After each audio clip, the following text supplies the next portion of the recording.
processes throughout life and how you can't get stuck on it. I mean, I say can't and can, but you're gonna fall into traps sometimes, and you got to be able to not judge yourself for things that you might have. They call it transgressed, as in you spent maybe years getting out of addiction. Substance use, as in the pattern for years of either having your depressants or stimulants that were stimulating or depressing your nervous system and your body. And your body is much older than your mind, okay? The mind is young in the evolutionary state. And that's what it's all teaching us is that they're using our mind to push and press on us and try to stimulate us to make it think that it's okay to continue daily, as in for hours, using your mind on images of violence and horror and this and that.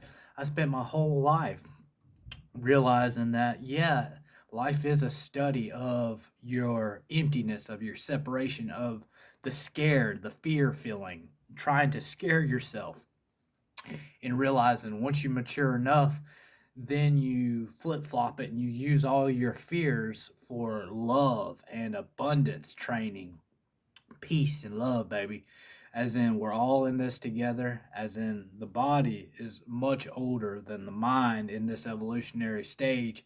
And as we came down as humans, we utilize the mind and we mature it throughout our life to break free from our own patterns, our own addictions of what we desire. Deep down, it's what we deeply desire.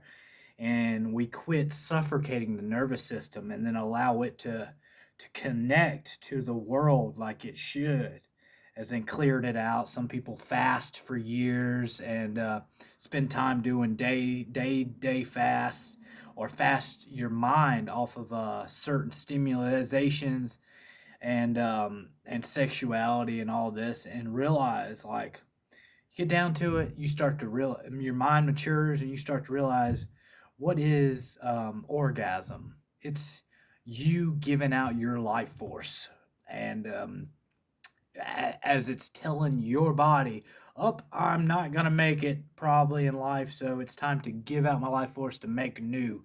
And it's okay, like we're meant to fall and to create all that.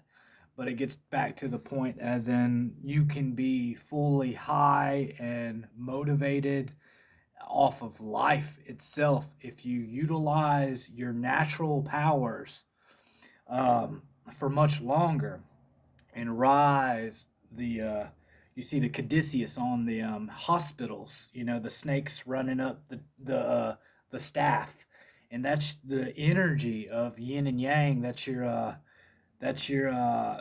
dark energy and your light energy, as in how we perceive it down here in this universe, because we're dual, as in there's a process of elimination and a process of restoration.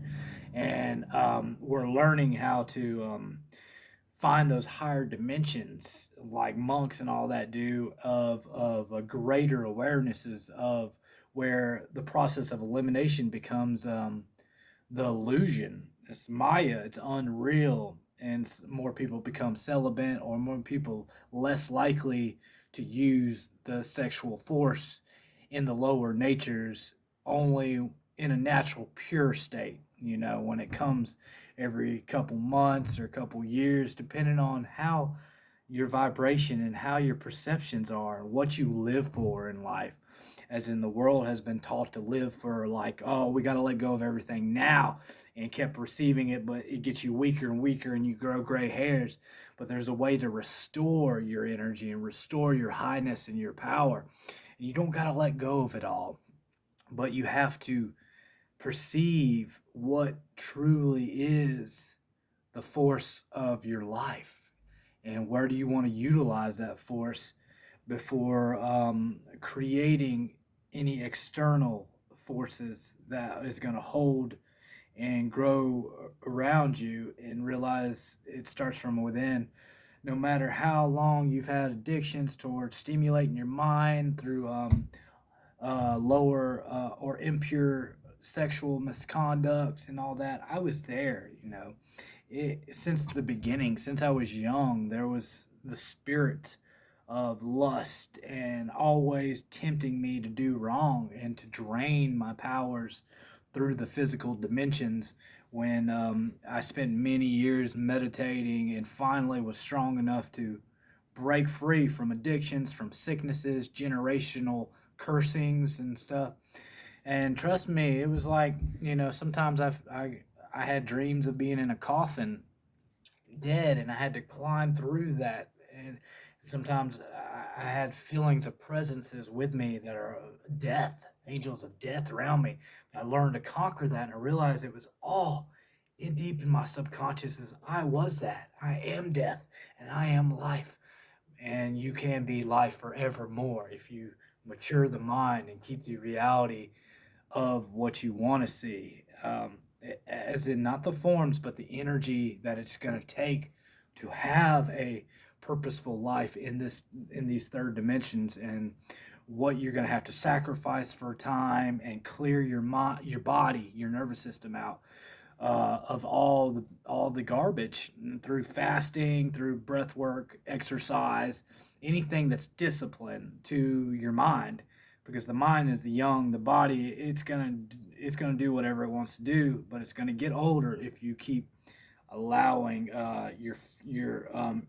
your energies, your creativity, your life force to always think that it needs to go out, which really it needs to just keep developing within itself and awakening the spirit within. Because I'm a bunch of atoms that don't even, each atom in my body don't even touch, and I say inside and outside should be the same anyways. If all these atoms don't touch and I'm not even real, I'm a soul, I'm a spirit, and I'm connected to everybody in the earth, in the world, and that's the way it's going to be. And I finally awaken enough to where I reach out, and the spiritual world finally connects me through these images of me, through the world. It finally connects to the right people where they see and understand who I am and what I am and how I am and what I am conquering and accomplishing, so that others will be accomplished and conquering their own